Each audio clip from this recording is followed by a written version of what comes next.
Veterans. Don't get me wrong, I'm kind of like shy. I really don't know where to start.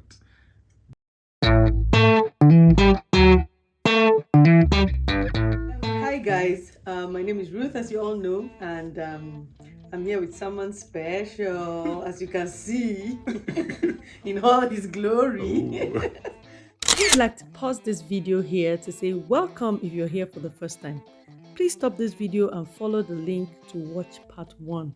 Then you can come back to enjoy this second part of our story. If you're coming back, welcome back. We hope you enjoyed part 1. Please like if you do, comment to share your thoughts, and subscribe to keep getting good stuff. Now let's get back to our story. Enjoy! So before, between 2001 and 2006, well, I had a little bit of, I'm not too sure what's going on. In fact, at that point in time, a lot of people considered me NFA. There's no future ambition because a lot of people thought I wasn't serious. He's too playful. He doesn't have a focus. He doesn't know where he's going to. That was a little bit. That was part of just a teeny bit part of my concern. So there were a number of things I was concerned about. The other thing was that he's everybody's friend. Meanwhile, for me, I was trying to avoid getting hurt, and I chose to be everybody's friend, and both male and female. But so people were not looking at it like he was their friend. Exactly. A lot of people felt he was like he's everywhere. Involved with everybody. I think they used to call it flow master. Flow master. that is involved with everybody. So that was the mindset. So, but then if you ask those who were my friends, they'll tell you there's really nothing. It's just being a friend and more caring, a brother and all. And that's what I chose to, because I didn't want to get hurt. And so when even that conversation about let's take this friendship to another level, for me was that, and I still believe that marriage is for friends. Yeah. You see, if you're not friends, where you can reach out and bring up the other person, reach out and hold up each other, stand for each other, believe in each other, even in the midst of it. If you don't see it that way, issues will come up. Now, do friends agree all the time? No. But because they understand that this is my person, a guy who could not speak English, this is not my person. Both of them will see that, okay, guy, me and you are far. It's that understanding of this person is my friend. Yeah. And then we decided to add covenant to it. Yeah. I have friends, but I have only one friend with covenant, and that's my wife. Do you understand? And that covenant is eternal. We can't talk about this journey without stopping to say, listen, you have to be friends. You have to learn to be a friend. You have to learn to bend backwards. Some of us will say, I can bend for my friends, but I cannot bend for my spouse, or cannot bend for the person I want to marry. There's a couple of friends I've had who, I'm looking for a bride, I'm looking for a husband. But hey, look at the people around you now. You've been relating with these people for how many years? They are your friends. They know you. You understand yourself. No. No. How can I? Ruth? No. Ruth is my friend. So I friend zone Ruth, and I'm looking for Uju out there. What's wrong with bringing Ruth, my friend, and Uju, my wife, in one? Her name is Uju. Don't get it. Her name is Uju. So what's wrong with bringing the two of them together? It makes it sweeter. Where my friend is my sister, is my lover, is my daughter, is my wife, is my mother. See the amount of relationships we have. 6 level of relationships I have with this woman. It's not a one-stop thing. It's a growing, and you grow. You find out that as you grow, the relationships get deeper. You shed some weight, for the two shall become one. Shall is a process. So because of that background of a friend, it's easier to shed some weight. You know that this person, even before the covenant that binds, this person was my person.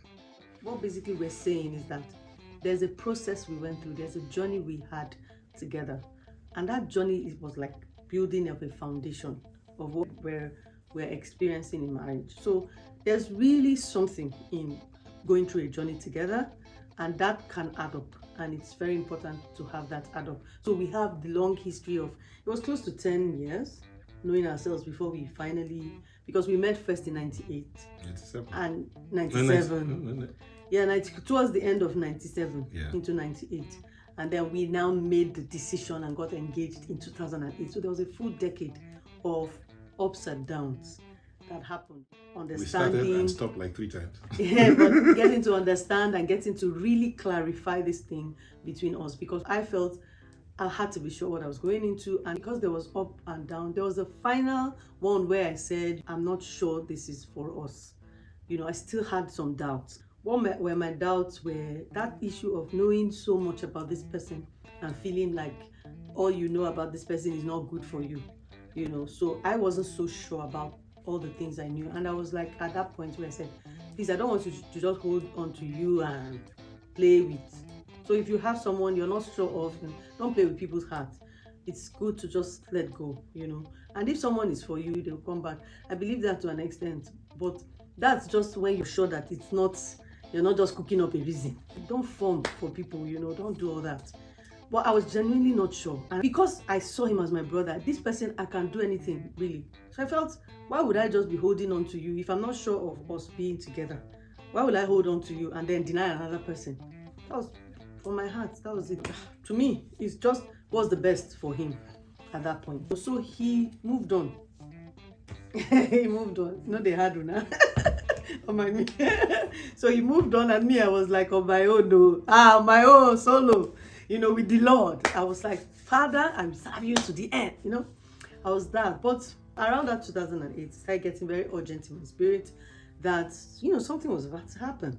I wasn't so sure what it was. I was like, Father, what's happening? So I began to actively pray. It seemed like the whatever had lifted, because I really wanted to be rid of whatever bad feelings, bad blood from the last relationship. I didn't want to bring it into anything. So in that 2008, it seemed like I got a bit some, freedom to pursue this thing again. If you really, really want something, your patience should be active. If you're waiting for it, let it be an active waiting. You have to be on the lookout for the things that might, indicate that this is nearby and you need to take some action. So you have to be aware. So that awareness came. So I started actively praying, actively looking, actively checking out the options. And so at this point, I go for a bridal shower of a friend of mine. We prayed a bit, and then she started to talk. Someone asked her a question. I can't exactly remember the question that was asked, but the response she gave stopped everything for me. She said, you have to check the compromisable and the non-compromisable differences or issues between you and the person you want to marry. And I was like, it just stood out for me, and I was like, oh wow, think about it. And it was him that came to mind. I was like, oh right, this is someone that has asked me out. We've actually tried to take this to the next level, and I have felt there wasn't anything here. Maybe I need to stop and check those my reasons, whether they are non-compromisable or compromisable reasons for real. And so I had to start checking. And as I thought about all my reasons, I was like, really? These are very compromisable reasons, because the man is a good man. The man is very generous. The first phone I ever had in my life, now this man gave me the phone as a friend, as one. So to me, I felt it was a big brother. And I was like, everything was just adding up. This guy is okay. So the ones is that, okay, we didn't meet the Mills and Boone. We didn't meet the Mills and Boone kind of meeting, sorry. And he's not TDH, tall, dark, and handsome. He's taller than me, darker than me, handsome, yes. On all his glory, But I was just looking at it, and I just saw my reasons, and I was like, what? So it was like an aha moment for me, and the first thing I thought was, okay, I've already started hustling for this guy, opening doors, helping, his ministry. Why will I now come and start saying, how will I even enter into this place? I say, God, it's in your hand, I leave it. This one is not in my hand again. I know I've blown it. How did I just not see all these things? Really, honestly, I was like, how didn't I see all these things? But I said, okay, God, if you wanted me to see, why didn't you open my eye? Let me see then, So I just feel like, God, and so it's up to you what to do. You want to say something? I know some people will be asking, so what happened? People like that kind of gist. Okay, so at that point he would say his own part, but at that point I knew that he had moved on with someone, and there was no way I was going to come in anyway. There was no even way to come into that mix. And so I was like, Father, if he's the one, make it happen. If it's not the one, whoever it is, make it happen. But as I am right now, this is what I want, and I want you to do a quick walk. I want it to happen. Let me see the person. I started even checking other options that were available then. In fact, after checking, he was like the best available option. After I rechecked it based on those needs. But I was like, the only deal breaker was the fact that he had moved on, and so I had to like stand back. So in moving on for me, I've been transferred out of Lagos where we were living at that time. So anytime I came into Lagos and I saw my friend, he'll tell me, how far? I say, guy, I don't know. And he'll say, guy, move on. This girl don't move on. So indeed, I tried to move on. And the person that I decided to move on with couldn't say whether we were in a relationship or not. They couldn't say yes or say no. So I felt like I was floating, but because I had made a commitment that, hey, I'd like to go on this journey with you. And I wasn't like, you know how some people ask 1, 2, 3, 4. I never did that as an unbeliever. When I wasn't born again. I wasn't going to do that as a believer. So when I told this individual that what's going on now, she didn't say whether we're in a relationship or not. She couldn't say yes or no. I was like, okay. So around the middle of 2008, I had an assignment I was going to carry out, and I needed to travel. So I came into Lagos. And incidentally, I had not spoken to her about this relationship, and I didn't know she knew. So when I came into Lagos in preparatory to going for that assignment I had to do, since we knew, I came into her office, and I came to see my boss, my former boss. I came to see him. So she happened to, my former boss was like, hey, so I said, well, I heard this. I said, sir, you know, former boss and pastor. Incidentally, before I told her that I wanted we should take this friendship to another level, I told my pastor first. Now, you might get me wrong, but that's how I was brought up, and that's what I did. So it's this same pastor that I came to see to say I had this special assignment I was going for. I was like, okay, so what's going on? I understand there's a young lady that I said, yes, sir, I didn't want to tell you about it because, I don't know, sir, after Ruth and everything, I was like, So what do you mean after? I said, sir, I don't know. I just feel like something is missing. Those are my words. I just feel like something, I don't know. That day he came, he was really in a mad rush. And that rush was like truncated. So while he was talking with him, he sent for me. I don't know who called. I had to look in. I know I looked into the office for either because to respond to a call or something. So once I looked into the office, I noticed that my pastor looked at him, looked at me, looked at him again, and I said, 2 of you come here. And I was like, what's going on? What has he told him? That was the thought in my mind. What did he tell him now? What is it now? And he sat us down and he said, okay, what's up? How far with 2 of you? So that conversation was actually him asking us.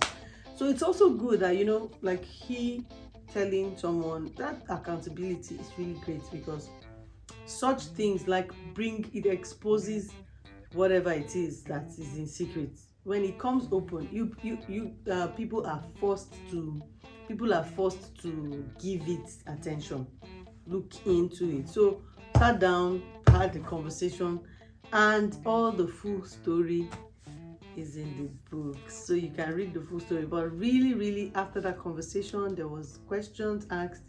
It's because we were in the spotlight, some serious questions were asked, and we're like, if everything. So he just asked him. At that point, when he asked him, that's what he hit it for me. He asked him in my presence. So who is the person? If nothing, if everybody, if she's going to say, who is that person in? And he now said, me. And I was like, me? How? What of the other person? So I was thinking, but he had said me, and I was like, okay. And, took it. But he had to rush out to catch his flight, and he left the country at that time. And so I was now left to think about what just happened. It seems like this thing has taken a turn. And he was very excited that he has taken a turn, and that they'd asked, he said it was him. And when I was asked, I said, because I was already there where I was like, something has to happen if I'm going to go ahead. And asking me, I said what was in my heart because actually I had given it thought, and I said, yes, this is something that I know I want. And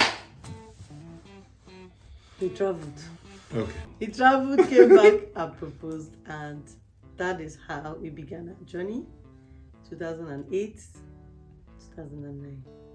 And today, 13 years later, I'm very excited about the lessons learned.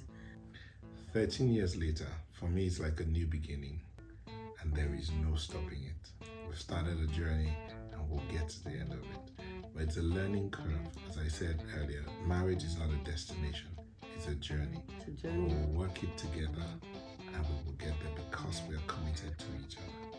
And the same thing can work for you if you choose to. Your choice. Thank you everyone for watching. I hope you enjoyed the story. If there are gaps you feel we need to fill, just comment and say, okay, I don't understand what happened between, so what happened here? We can fill the gaps. Whatever questions you have, put it in the comment section. Remember, like, subscribe.